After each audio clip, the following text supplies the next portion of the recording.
Chapter 25. Riches Without Wings. Walk worthy of the vocation wherewith ye are called. Ephesians chapter 4, verse 1. Abundance consists not alone in material possession, but in an uncovetous spirit. Selden. Less coin, less care. To know how to dispense with wealth is to possess it. Reynolds.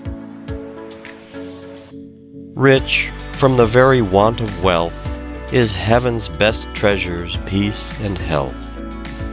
Gray. Money never made a man happy yet. There is nothing in its nature to produce happiness. The more a man has, the more he wants. Instead of filling a vacuum, it makes one. Franklin. There are treasures laid up in the heart, treasures of charity, piety, temperance, and soberness. These treasures a man takes with him beyond death when he leaves this world. Buddhist Scriptures. It is better to get wisdom than gold, for wisdom is better than rubies, and all things that may be desired are not to be compared to it. Better a cheap coffin and a plain funeral after a useful, unselfish life, than a grand mausoleum after a loveless, selfish life. I ought not to allow any man, because he has broad lands, to feel that he is rich in my presence. I ought to make him feel that I can do without his riches, that I cannot be bought, neither by comfort, neither by pride. And although I be utterly penniless, and receiving bread from him, that he is the poor man beside me. Emerson. I don't want such things, said Epictetus to the rich Roman orator who was making light of his contempt for money-wealth. And besides, said the Stoic, you are poorer than I am, after all. You have silver vessels, but earthenware reasons, principles, appetites. My mind to me a kingdom is, and it furnishes me with abundant and happy occupation in lieu of your restless idleness. All your possessions seem small to you, mine seem great to me. Your desire is insatiate, mine is satisfied. Lord, how many things are in the world of which Diogenes hath no need, exclaimed the Stoic, as he wandered among the miscellaneous articles at a country fair. One would think, said Boswell, that the proprietor of all this, Kettlestone, the seat of Lord Scarsfield, must be happy. Nay, sir, said Johnson, all this excludes but one evil, poverty. What property has he left behind him? People ask when a man dies. But the angel who receives him asks, what good deeds hast thou sent before thee? What is the best thing to possess? Asked an ancient philosopher of his pupils. One answered, nothing is better than a good eye, a figurative expression for a liberal and contented disposition. Another said, a good companion is the best thing in the world. A third chose a good neighbor, and a fourth a wise friend. But Eleazar said, a good heart is better than them all. True, said the master, thou hast comprehended in 2 words all that the rest have said. For he that hath a good heart will be contented, a good companion, a good neighbor, and will easily see what is fit to be done by him. My kingdom for a horse, said Richard III of England, amid the press of Bosworth Field. My kingdom for a moment, said Queen Elizabeth on her deathbed. And millions of others, when they have felt earth, its riches and power slipping from their grasp, have shown plainly that deep down in their hearts they value such things as naught, when really compared with the blessed light of life, the stars and flowers, the companionship of friends, and far above all else, the opportunity of growth and development here, and the preparation for future life. Queen Caroline Matilda of Denmark wrote on the window of her prison, with her diamond ring, "Oh, keep me innocent, make others great." "These are my jewels," said Cornelia to the Campanian lady who asked to see her gems, and she pointed with pride to her boys returning from school. The reply was worthy the daughter of Scipio Africanus and wife of Tiberius Gracchus. The most valuable production of any country is its crop of men. "I will take away thy treasures," said a tyrant to a philosopher. "Nay, that thou canst not," was the retort. "For, in the first place, I have none that thou knowest of. My treasure is in heaven, and my heart is there." Some people are born happy. No matter what their circumstances are, they are joyous, content, and satisfied with everything. They carry a perpetual holiday in their eye and see joy and beauty everywhere. When we meet them, they impress us as just having met with some good luck, or that they have some good news to tell you. Like the bees that extract honey from every flower, they have a happy alchemy which transmutes even gloom into sunshine. In the sick room they are better than the physician, and more potent than drugs. All doors open to these people. They are welcome everywhere. We make our own worlds and people them, while memory, the scribe, faithfully registers the account of each as we pass the milestones dotting the way. Are we not, then, responsible for the inhabitants of our little worlds? We should fill them with the true, the beautiful, and the good, since we are endowed with the faculty of creating. Genius, says Whipple, may almost be defined as the faculty of acquiring poverty. It is the men of talent who make money out of the work of the men of genius. Somebody has truly said that the greatest works have brought the least benefit to their authors. They were beyond the reach of appreciation before appreciation came. There is an Eastern legend of a powerful genius who promised a beautiful maiden a gift of rare value if she would pass through a field of corn, and, without pausing, going backward, or wandering hither and thither, select the largest and ripest ear, the value of the gift to be in proportion to the size and perfection of the ear she should choose.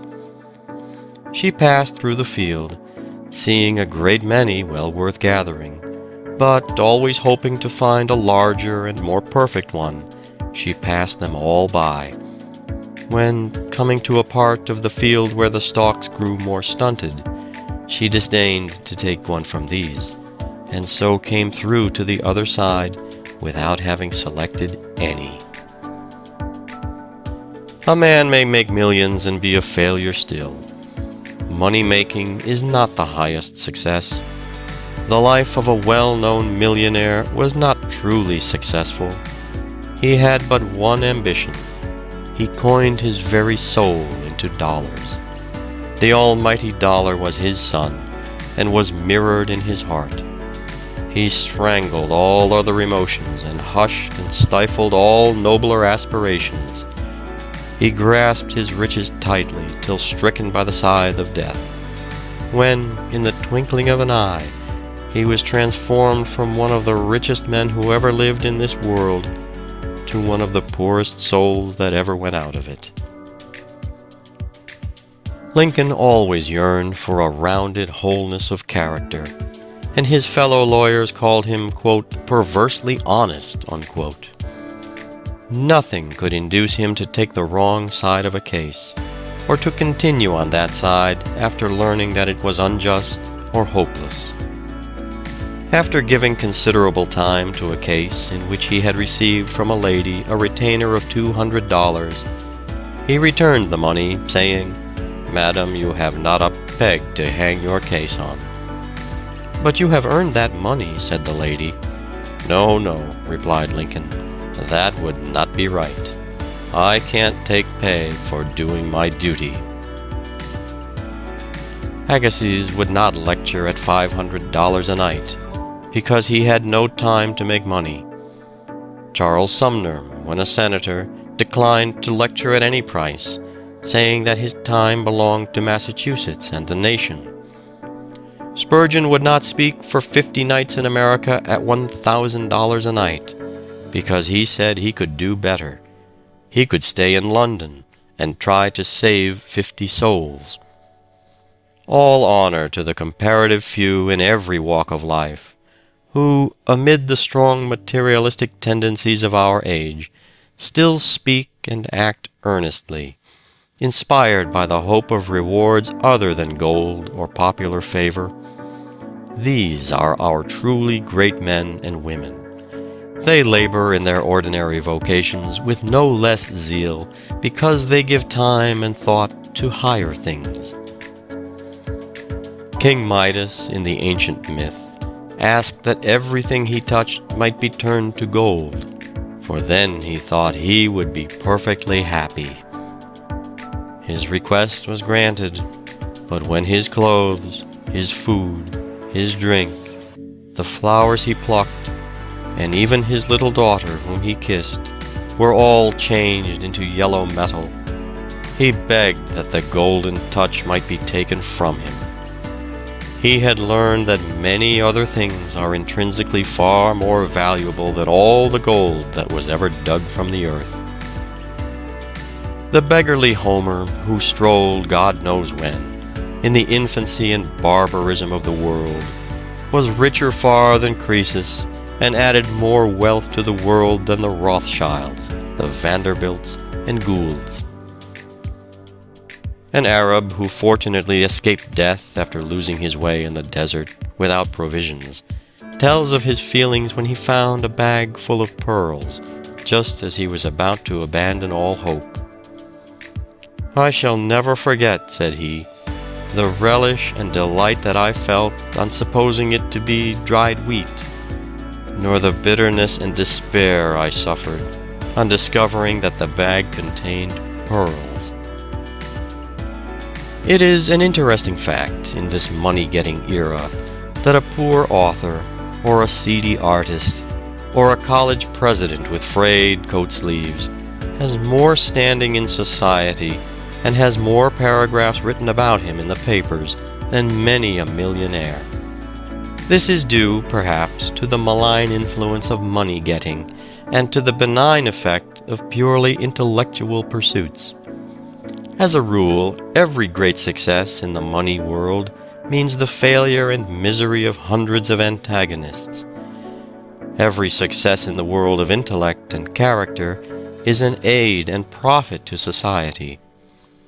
Character is a mark cut upon something, and this indelible mark determines the only true value of all people and all their work.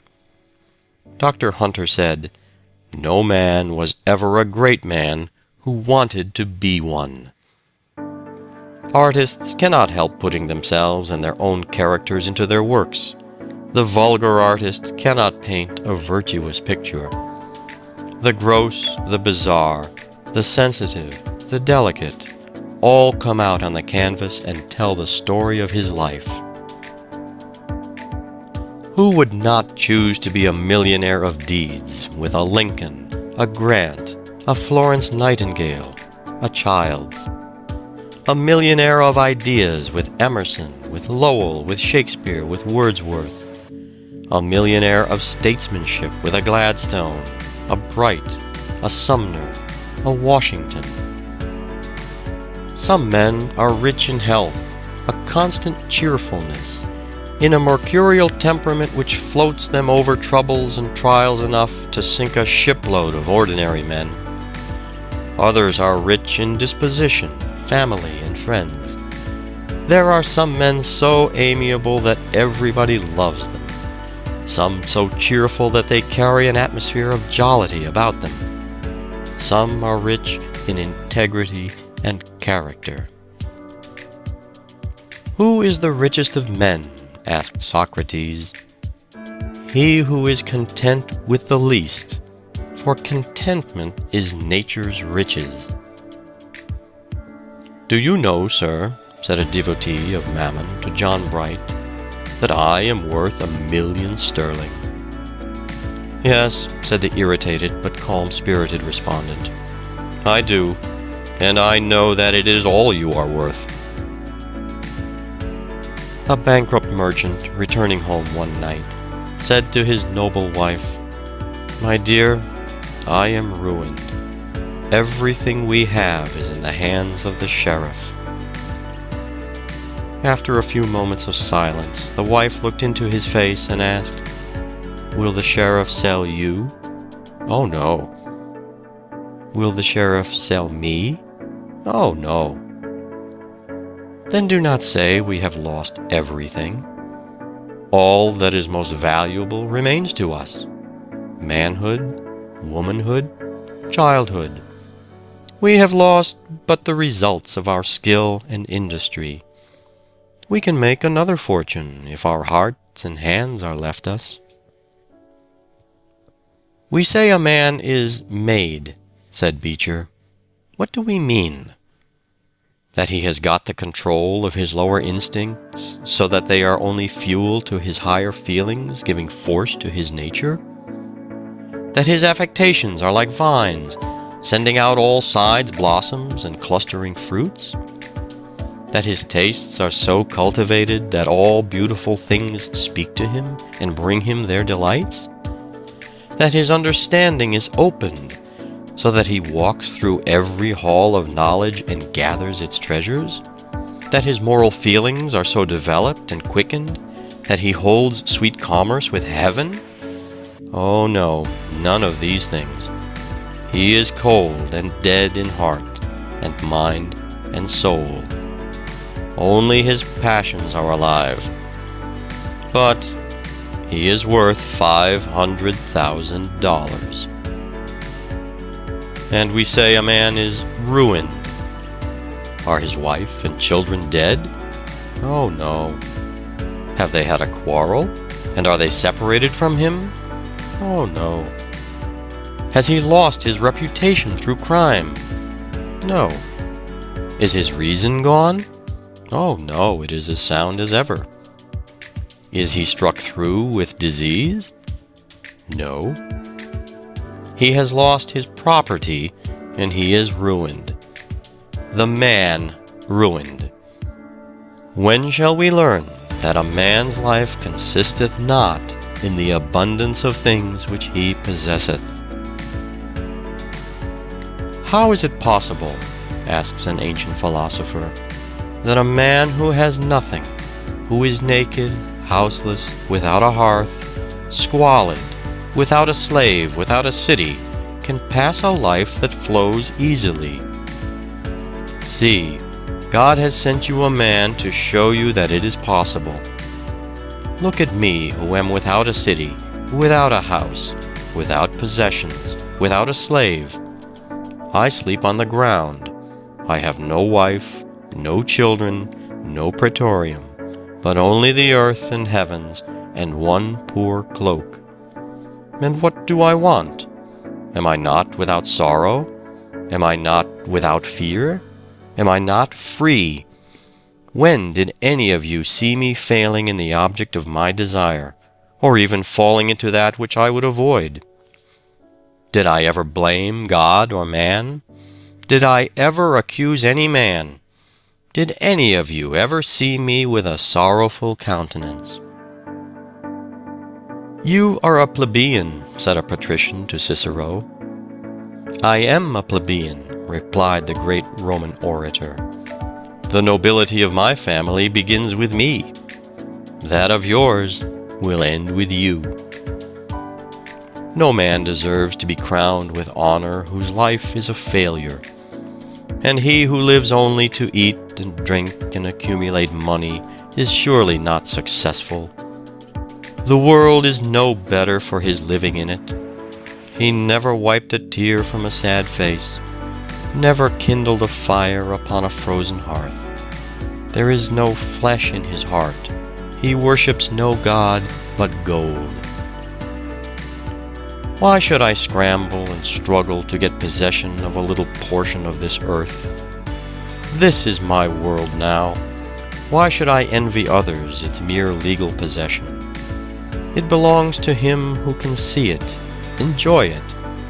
I need not envy the so-called owners of estates in Boston and New York. They are merely taking care of my property and keeping it in excellent condition for me.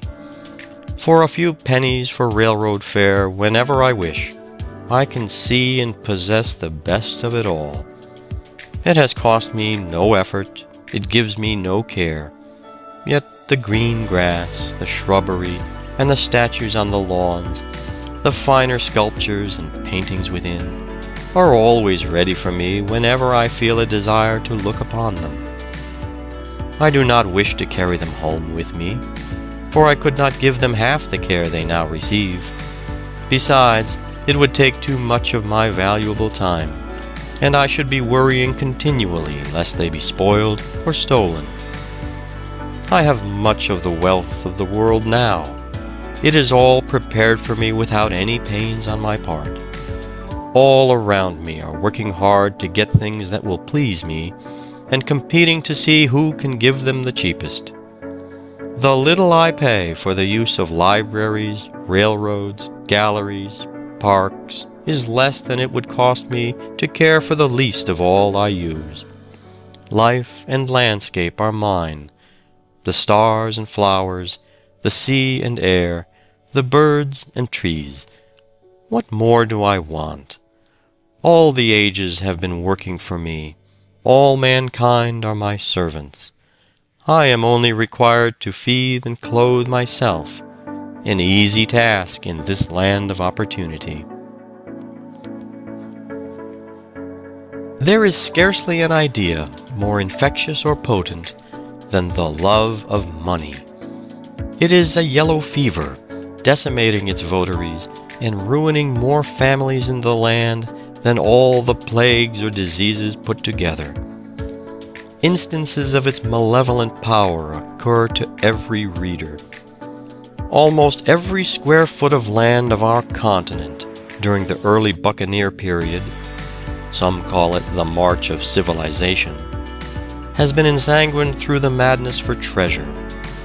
Read the pages of our historian Prescott, and you will see that the whole anti-Puritan history of America resolves itself into an awful slaughter for gold. Discoveries were only side issues. Speak, history, who are life's victors? Unroll thy long scroll and say, have they won who first reached the goal, heedless of a brother's rights?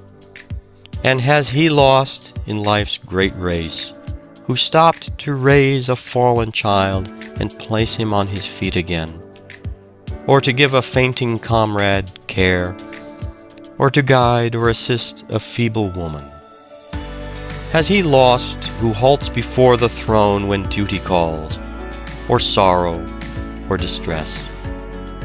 Is there no one to sing the paean of the conquered who fell in the battle of life, of the wounded, the beaten, who died overwhelmed in the strife? Of the low and humble, the weary and broken-hearted, who strove and who failed in the eyes of men, but who did their duty as God gave them to see it?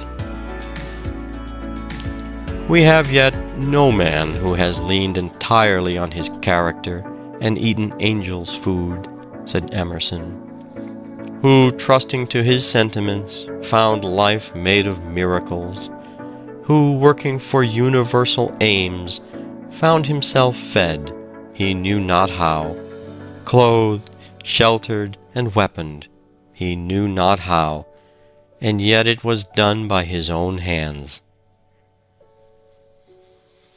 At a time when it was considered dangerous to society in Europe for the common people to read books and listen to lectures on any but religious subjects, Charles Knight determined to enlighten the masses by cheap literature.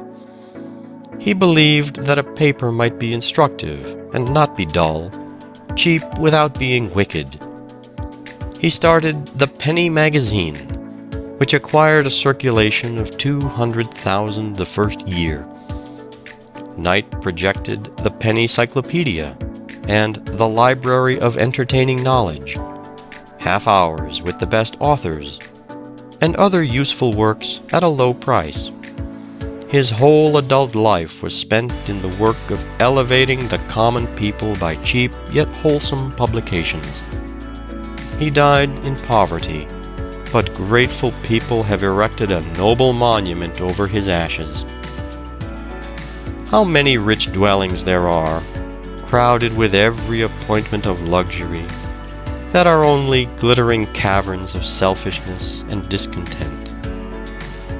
Better a dinner of herbs where love is, than a stalled ox and hatred therewith.